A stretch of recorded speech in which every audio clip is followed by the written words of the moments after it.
আসসালামু আলাইকুম, this is Jewel Rana from GR express. যে যেখান থেকে দেখছেন সবাইকে আন্তরিক শুভেচ্ছা এবং অভিনন্দন। আপনারা বেশ কিছুদিন আগে আমার একটা ভিডিও দেখছিলেন, আমরা গরুর মাংস খাওয়ার জন্য গাজীপুরের সেই বিখ্যাত ভাইরাল বিসমিল্লাহ হোটেলে গেছিলাম। আজকে আবার আমরা নতুন করে সেই জায়গায় যাচ্ছি, তবে সেই হোটেলে যাব না। এখানে বেশ কিছু হোটেল আছে। এখানে আসলে কোনটা আসল বিসমিল্লাহ কোনটা নকল বিসমিল্লাহ সেটা বোঝা খুবই মুশকিল। তবে আজকে আবার সেখানে যাচ্ছি, দেখতে থাকেন ভিডিওটা। আমরা মোটামুটি আমাদের কলিগদেরকে নিয়ে সেখানে যাচ্ছি।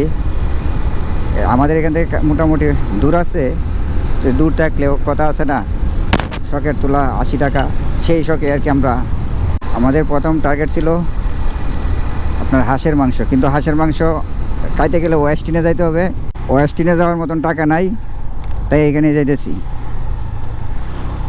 আর নাহলে যাইতে হবে নীলা মার্কেট। নীলা মার্কেটটাও দূর হয়ে যায়, তো কাছাকাছি কোথাও হাঁসের মাংস খুঁজছিলাম, কিন্তু কাছাকাছি হাঁসের মাংস না থাকায় আর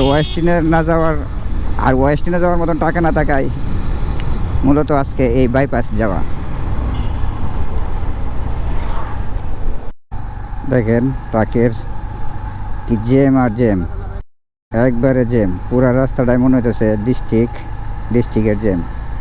এই জ্যামটা লাগছে মূলত চৌরাস্তার আছে না, চৌরাস্তার এদিকে নতুন করে যে জায়গাটা কাজ হইতেছে, এই জায়গায় জ্যামটা লাগছে।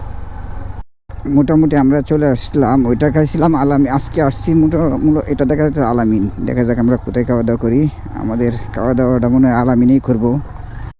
হ্যাঁ, আসসালামু আলাইকুম। যাই হোক, অবশেষে চলে আসলাম। যে আপনাদেরকে বলছিলাম যে বিসমিল্লাহ হোটেলে, আসলে বিসমিল্লাতে আমরা গত তারিখে যে খাইছিলাম ওইটা যে বিসমিল্লাহ ওই পাশে, আরেকটা ওই দিকে বিসমিল্লাহ আছে। তবে প্রতিদিন তো আর সব জায়গায় খাওয়া উচিত না, আজকে নতুন একটা জায়গায় ট্রাই করি। আর এই হোটেলটার নাম হইতেছে আলামিন হোটেল। আজকে আসছি মূলত আলামিনে, দেখা যাক আলামিনের খাবার দাবার কিরকম হয়। অপেক্ষায় আছি, খাবার দাবার অপেক্ষায় আছি।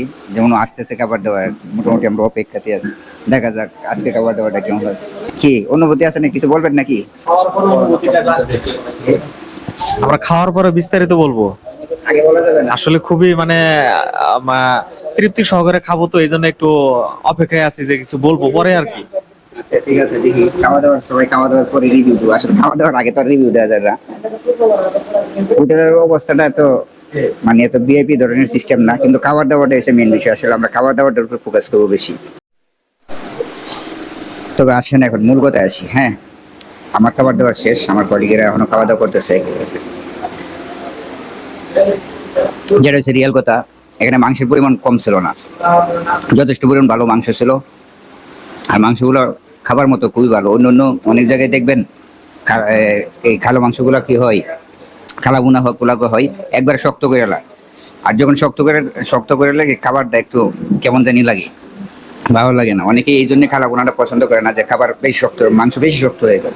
আর অত্যাধিক পরিমাণ শক্ত হয়ে গেলে খাবারটা ভালো লাগে না।